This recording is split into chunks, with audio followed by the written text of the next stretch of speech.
네, 특보 대담 계속해서 이어가겠습니다. 방금 저희가 전해드린 내용에 따르면 일단 일본이 낙하물 3개에 대해서 발표를 했네요. 9시 37분에 북한 서쪽 150km 공해, 또 두 번째 낙하물은 9시 39분 한반도 남서쪽 약 250km 지점에, 세 번째 낙하물은 9시 45분 일본 남쪽 약 2000km 지점인데요. 일단 이것만 봐선 저희가 궤도를 어떻게 파악할 수 있겠습니까? 근데 사실 이제 이 부분이 제가 보니까 좀 약간 애초에 생각한 것과 좀 차이가 있을 수가 있는데 뭐냐면은 예. 그러니까 북한이 과거에 통보했던 그 낙하 지점들, 예. 그러니까 이제 보면은 이제 그 IMO에 통보했던 지점을 보면은 군산 앞바다 쪽, 예. 그 다음에 그 제주 남방 해역 쪽, 네. 그 다음에 필리핀 그 루손섬 앞쪽, 예. 그렇게 이제 이렇게 돼 있습니다. 근데 지금 보면은 이게 발사물이 낙하물 3개 떨어진 게 만약에 이제 일본 발표가 맞다면 예. 북한 서쪽 공해에서 130km.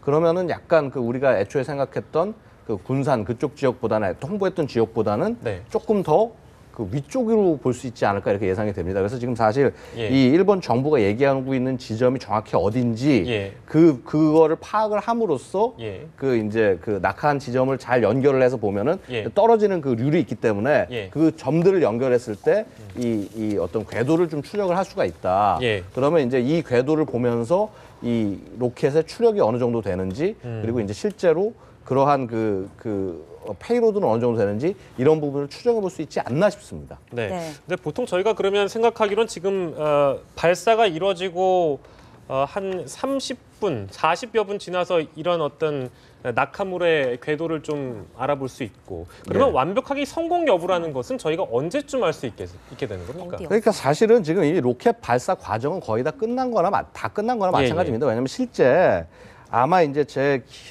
저게 맞으면은 처음에 1단 로켓이 한 200초 정도 이제 연소가 되고 그 다음에 2단이 한 120초, 그다음에 마지막에 최종적으로 한 260초 정도 되다 보면 예. 실제 한 580초 정도가 이제 연소가 될 겁니다. 그러면은 한 예. 우리 시간으로 치면 한 9분에서 10분 정도 되면은 네. 모든 연소 과정이 끝나게 되는 것이거든요. 네. 그리고 그 다음부터는 이제 궤도에 제대로 올라가서 그걸 돌고 있는지 예. 여부가 되는 것입니다. 그래서 보통 일반적인 위성이라고 한다면 그렇게 올라가고 난 다음에 약간의 딜레이가 있는 상태에서 통신이 시작이 되고 예. 그러면 이제 그 통신을 바탕으로 해서 밑에 지상국과 서로 연결이 되면서 예. 이 발사에 성공했는지 여부를 알게 되는 게 그게 일반적인 발사입니다. 근데 예. 그런 거를 지금 뭐 북한이 실상으로 공개하는 것도 아니고 예. 그럼 우리는 외부에서 보게 되지 않습니까? 그렇죠. 외부에서 보게 된다고 한다면 결국은 지금 이제 말씀드렸다시피 대한민국에서 볼 수 있는 거는 우리의 어떤 영공이나 영해 쪽을 지나갈 때 정도까지만 볼 수 있는 거고 예. 그 다음에 이제 예를 들어서 실제 올라가는 거는 아까 얘기했던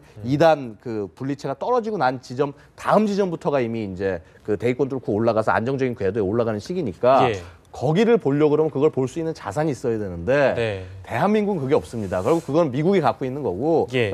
미국이라든가 이런 다른 국가들이 그걸 보고 확인을 해서 피드백을 해줘야 알 수 있는 겁니다. 네. 그러다 보면 시간이 예를 들어서 미국 같은 경우는 상대적으로 빨리 알 수 있겠지만은 예. 그게 최종적으로 컨펌이 돼서 우리한테 올 때까지는 아무리 빨라도 3-4시간 이상 정도는 걸릴 수 있다. 그래서 일단은 아직은 좀 지켜볼 필요가 있다라고 생각이 됩니다. 네, 네. 지금 말씀하신 사이에 국방연구원 김철우 위원님이 나와 있습니다. 어서 오십시오. 어서 오십시오. 조금 전 저희가 전해드린 것처럼 북한이 오늘 장거리 미사일을 발사했습니다. 일단 한국 유엔 대표부가 북한에 대한 강력한 제재를 촉구하는 서한을 유엔 안전보장이사회 이사국에 전달을 한 상황인데요. 북한의 핵실험과 관련해서 지금 상임이사국인 미국과 중국의 의견 차이로 1개월 넘게 어떤 제재 수위가 논의되고 있는 상황에서 좀 난항을 거듭하고 있지 않습니까? 이렇다 보니까 좀 예상보다 높은 제재 수위가 필요하다고 하는데 앞으로의 전망 어떻게 하시는지요? 일단 1998년 이후에 현재까지 수차례 악순환이 계속되어 왔는데요. 예. 오늘같이 충격적인 뉴스가 전해지면 국제적 비난과 유엔에 의존하는 그런 거 됐는데 예. 일본의 행태를 예의 있게 봐야 되는데 일본은 즉각 그런 해서 일본 아베 총리가 예. 그 낙하 지점 같은 정보도 계속 밝히면서 즉각적인 대응 모드로 나가 있지 않습니까? 우리가 유엔 안전보장 이사회를 통한 국제 공조 시스템은 항상 시간이 많이 걸립니다. 그리고 오늘 서구에서는 주말이 시작되는 토요일 아닙니까? 그리고 일요일 겹쳐지고 또 네. 동아시아 쪽에서는 또 이른바 구정 설날 중국으로 말하면 춘절 이런 게 껴있기 때문에 예. 상당히 그 긴급한 대응하는데 상당히 제약이 많이 된다. 그래서 우리는 이걸 통해 가지고 북한의 핵이나 미사일이나 이와 같은 대량 살상 무기에 대한 예. 근본적인 그 대응 시스템을 우리 나름대로 게임 체인저, 새로운 대응 메커니즘을 구성하는 첫 출발로 삼아야 된다 이렇게 봅니다. 그래서 김정은이 그 변경된 날짜의 첫날, 그것도 아침에 일어나다 크리틱한 시간에 이걸 발사를 결행한다는 걸 보고 예. 물론 우리가 중요하게 봐야 될 것도 기술적인 미사일에 관한 것도 중요하지만 이런 결정을 한 김정은의 의사결정 행태 예. 이것도 같이 봐줘야 된다. 그렇기 때문에 우리 그 리더십도 이런 특성을 잘 알고 예. 유엔과 공조도 하면서 우리가 특히 한미 정보 공조가 얼마나 중요한가 네. 이미 계속 모니터를 하고 있는 상황에서도 네. 이런 발사가 임박했을 때 네. 우리가 바로 컨펌하거나 그럴 때 하지 하는데 충분하지 못했다는 느낌을 갖고 있는데 어쨌든 지금 관계당국에서 확인하고 있을 겁니다. 네. 그래서 성공 여부를 포함해서 이것이 과거처럼 순수한 그 인공위성 발사가 아니고 거의 사실상 대륙간 탄도 미사일로 가장이 아니고 그것을 아예 내세우는 듯한 그런 발사를 지금 강행했지 않습니까? 예. 그래서 이번 사태에 대한 구체적 정보 사항이 확인되는 대로 예. 국제사회와 공조하는 건 별도로 우리 대한민국이 한미 공조를 주축으로 이 문제를 어떻게 대응해 나가야 될 것인가를 긴박하게 아마 비상회의도 하면서 예. 네. 또 국민적 결기도 같이 모아가지고 예. 대응 시스템도 김정은의 의사결정이 결정적인 자충수다라는 결론이 나도록 이번에는 확실히 조치가 돼야 된다 이렇게 봅니다. 네, 김정은의 의사결정 행태를 면밀히 좀 들여다봐야 된다라고 말씀을 해주셨는데요. 그러면 김정일이나 김일성과는 또 어떻게 다르다고 보시는지요, 박사님 개인적으로? 그렇죠. 과거에는 여러 가지 전략, 이른바 지난번에 지하 4차 핵실험 할 때도 조선노동당은 전략적 셈법에 따라는 가장 키워드가 납니다. 나름대로 주변국과의 관계라든가 미초월 파장도 생각을 했는데 예. 김정은의 의사결정 행태는 자기의 대담성을 군사적, 업적이나 국제사회 압박에도 굴하지 않는 그 어떤 젊은 사람으로서의 어떤 충동적인 결기를 보여주는 그런 행태라는 말입니다. 예. 그래서 이미 대부분의 사람들이 2월 16일 전에는 발사할 것이라 예측을 했지만은 예. 날짜를 바꾸는 첫날 첫 아침에 이렇게 쏴버린다는 건 이미 결정이 이미 내려졌다는 거죠. 이미 지침이 내려졌다는 거기 때문에 아마 그 기상이 허락하는 최적의 날씨에 바로 했지 않느냐 이렇게 봅니다. 그래서 그 동안에 동창리 그 발사대가 증축이 됐고 또 자동 레일 시스템이라든가 여러 가지 위장막을 친 상태에서 준비가 차곡차곡 진행돼 왔었기 때문에 예. 이미 우리가 그 대북 정보 중에서도 휴민트 관련된 거 아니지 않습니까? 김정은이 그 발사 지시를 강행하도록 내린 지시 사항을 우리가 감청할 수 있을 정도의 그런 차제의 대북 정보 시스템에 대해 김정은 의사결정 행태를 포함해서 근본적인 강화 조치가 내려지는 계기로 삼아야 된다 이렇게 봅니다. 네. 네, 대북 감시를 우리가 더 앞으로 면밀히 해야 된다. 그렇죠. 이런 말씀을 해주셨는데요. 그 앞서 우리가 김정은의 어떤 의사결정 행태, 과거보다 훨씬 더 과감해졌다 이런 말씀을 해주셨는데 양옥 박사님께서 어떻게 보십니까? 뭐 당연히 지금 김정은 시대 와서는 그 결국은 한 발이라도 물려서는 모습을 보여줬을 때는 지금 자신의 어떤 그 지도 체제가 흔들릴 수 있다고 생각을 하고 있기 때문에 예. 어떻게든지 간에 그 자신이 말을 뱉어놓은 것은 지키게 만드는 그런 모습을 보여주려고 하고 있습니다. 근데 이것 자체가 예를 들어서 그냥 아무 개선 없이 그냥 막 던지는 것이 아니라 예. 제가 볼 때는 이런 자꾸 긴장을 강화시킴으로 해서 그 냉전 시대의 어떤 그런 대결 구도로 다시 돌아가게 만드는 것. 그래서 북한이 세게 하면 할수록 그 중국이나 러시아가 어쩔 수 없이 그 어떤 북한의 입장에 그 빨려 들어가게 만드는 그런 그 동북아 내에서 역학적인 구도를 만드는 게 북한의 최종적인 전략적인 목표가 아니겠느냐. 그래야지 북한에게는 살 길이 뚫리기 때문에 왜냐하면은 어떤 뭐 경제적인 것이든 아니 뭐 자원이 들어오는 것이든 뭐 교육이 되는 것이든 간에 결국 중국이나 러시아라는 중요한 수단이 없어졌을 때는 예. 그야말로 생존이 불가한 상황이기 때문에 이런 나라들을 자신의 편으로 끌어들여야 되는데 네. 그렇게 하기 위해서 되려 그 나라의 말을 듣기보다는 이렇게 막 어떤 핵실험도 막 하고 예. 그다음에 이렇게 뭐 이렇게 로켓도 막 쏘고 이런 식으로 해서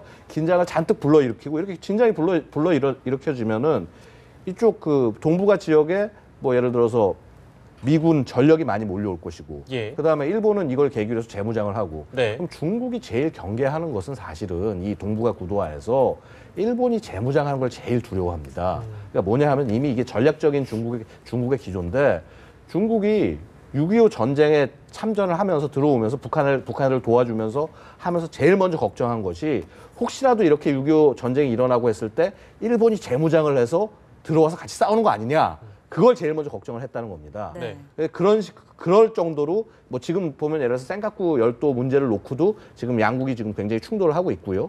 결국 이런 상황 하에서 이 일본이 재무장을 가속화되고 그다음에 미국의 어떤 힘이 들어오고 그러면은 중국으로서는 당연히 반발 심리가 작용할 수밖에 없거든요. 네. 근데 지금 북한은 자꾸 이렇게 엇나간 행동을 하면서 그런 그 미국과 일본의 행동을 끌어내고 네. 그리고 중국으로 하여금 그러한 선택을 강요하게 만드는 그러한 지금 어떤 그 구도를 향해서 나가고 있다는 겁니다. 네. 예, 결국은 그래서 이런 구도 하에서 정말 중요한 것은 분명히 중국이 지금 잘못하고는 있습니다. 북한을 제대로 제재하지 못하고 그다음에 뭐 국제사회가 이렇게 뭐 하려고 하면 자꾸 북한을 감싸려고만 하는 그런 모습들 그런 모습을 보여주고 해서 분명히 잘못된 모습이긴 한데 예. 그렇다고 해서 중국을 니들은 악이다 악의 축이다 잘못된 일을 하고 있다 이런 식으로 몰아세워서 어떤 그런 북한이 원하고자 하는 방향으로 그 선택을 하게 하면은 이거는 그야말로 악수 중에서 최악의 수라는 것이죠. 그리고 그게 최종적으로 북한이 원하는 걸 수 있다는 겁니다. 네. 그래서 이런 부분에서 결국 뭐냐 하면은 우리가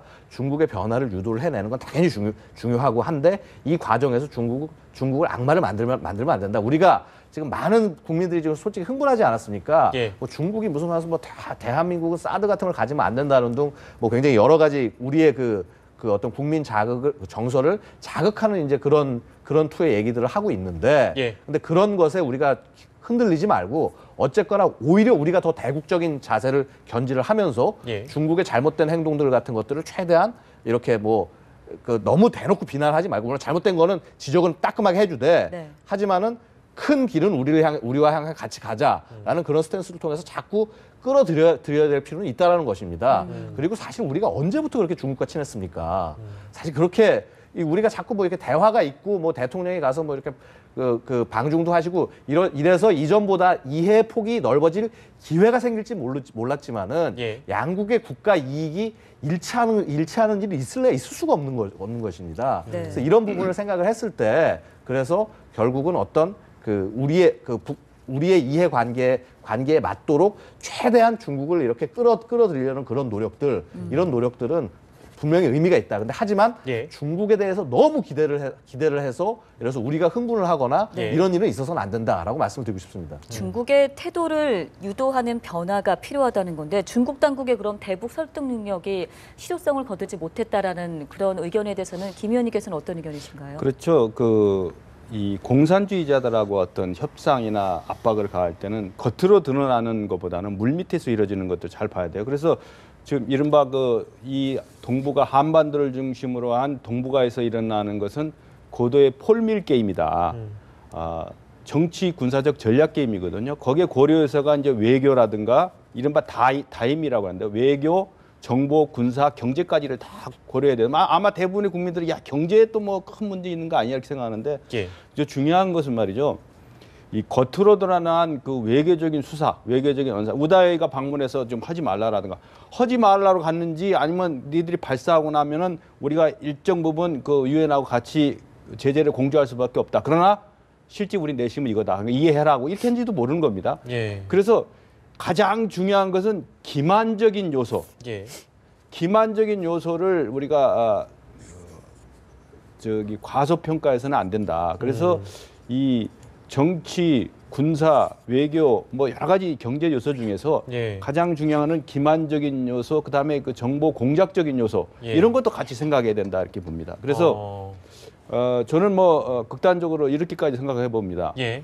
어떤 말썽을 자주 부리는 트러블 메이커가 있는데 예. 트러블 메이커가 완전히 선을 넘어가지 않은 적당하게 트러블을 일으키면은 이거 관리하는 동네 골목대장이 힘이 세지는 거죠. 중국을 말씀하시는 맞은 거예요. 거죠. 그래서 육자 회담으로 복귀해야 된다. 결국은 방법은 핵심 당사자인 육자가 다시 모여서 이 문제를 대화로 풀자. 예. 그 다이얼로그 모드로 다시 하고자 하는 전략적 소통이 있지 않았었느냐 이렇게 봅니다. 그래서 왜냐하면 우다해가 직접 가서 반대도 하고 시진핑 국가주석이 우리 박근혜 대통령하고 전화 통화까지 해서 절대 하겠다고 한 것이 과연 겉으로 드러나는 액면 그대로 받아들일 우리가 필요가 있느냐. 예. 네. 그래서 이 미중 관계의 근본적인 대결 구도를 군사적인 관점에서 볼 때는 이 정치 군사적인 이 게임이라는 것이 예.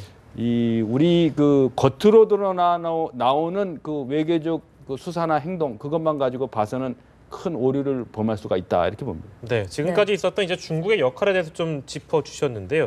조금 회의적인 시각도 섞여 있는 내용이었습니다.